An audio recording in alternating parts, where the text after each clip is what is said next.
Good morning, everyone. I'm Riley King, and welcome to my morning news report right here on the Riley King Network. Let's begin. Sununu establishes special office to oversee use of federal COVID-19 stimulus funds. Bipartisan legislative advisory board also created to ensure transparency. Input, governor says. With more than 1 billion in federal funds headed to New Hampshire for COVID-19 response efforts, Governor Chris Sununu on Tuesday announced the creation of a special office to oversee how the funds are administered and to ensure accurate accounting and transparency.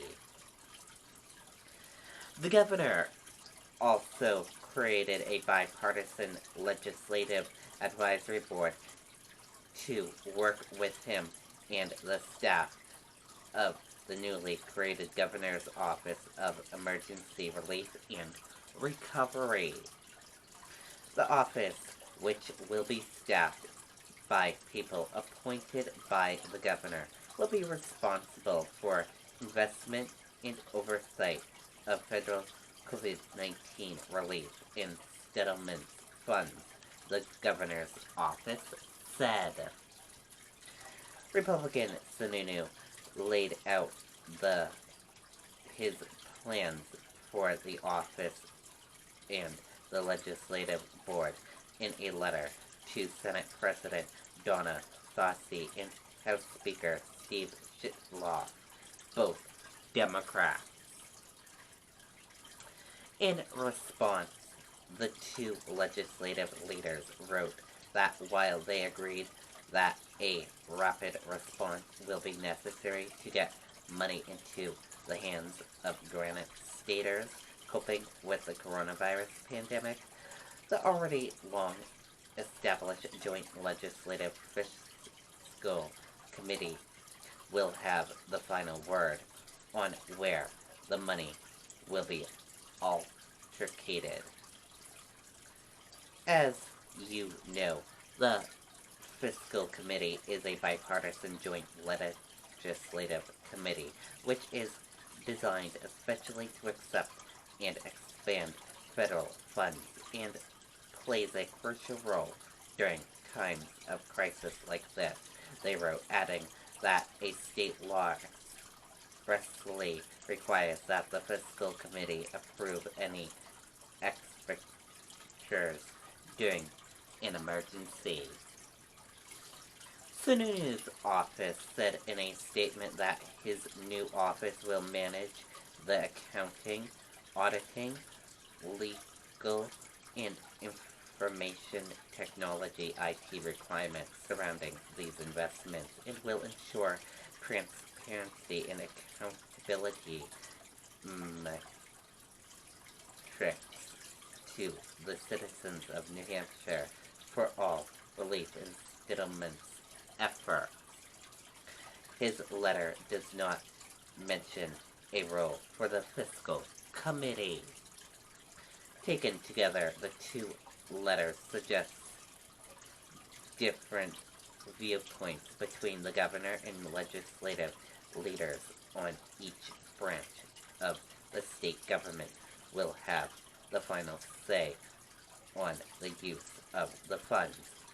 Sununu said the concept of his new office is similar to a New Hampshire Office of Economic Settlement established in 2009 by then Governor John Lynch to manage the federal funds and state received from the federal settlement bill passed in response to the Great Recession.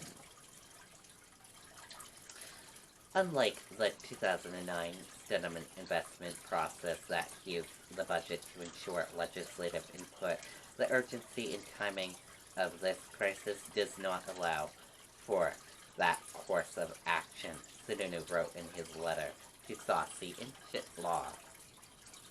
Therefore, I will be creating a bipartisan legislative advisory board within the new office, composed of both Republican and Democrat leadership to ensure transparency and input to the process. He wrote that the legislative board will have a voice in investment activities and will meet on a constant basis with the leadership and staff of the new office. It's important to ensure that the process has as much accountability, transparency, and integrity as possible. Sununu wrote that the legislators will help advise his new office on industry areas and labor categories in acute need of economic relief. They also may make recommendations to my office on how much funding to allocate to each economic area, he wrote. These include private industries, non-profits, state and local government needs, healthcare workers, and individual relief. The state is receiving a base amount to $1.25 billion in funding through the Federal CARES Act. The governor's office said this is the total that will be administered by the new office.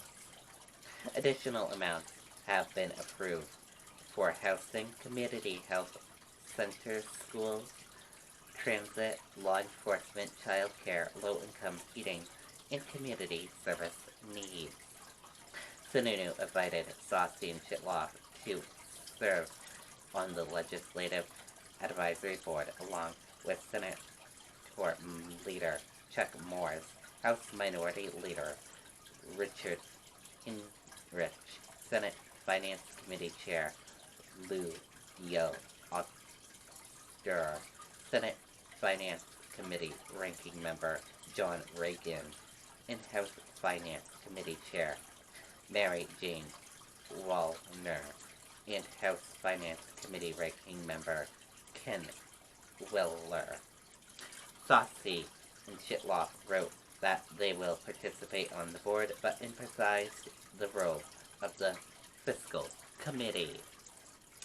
In an effort to continue and collaborate of the executive branch and legislative, they wrote, "We will work through the advisory committee to consult with agencies prior to their submission to the Fiscal Committee." And that is it for my morning news report right here on the Right King Network. I hope you all have a great rest of your day, and I'll see you back here later on today for another news report. Goodbye, everyone.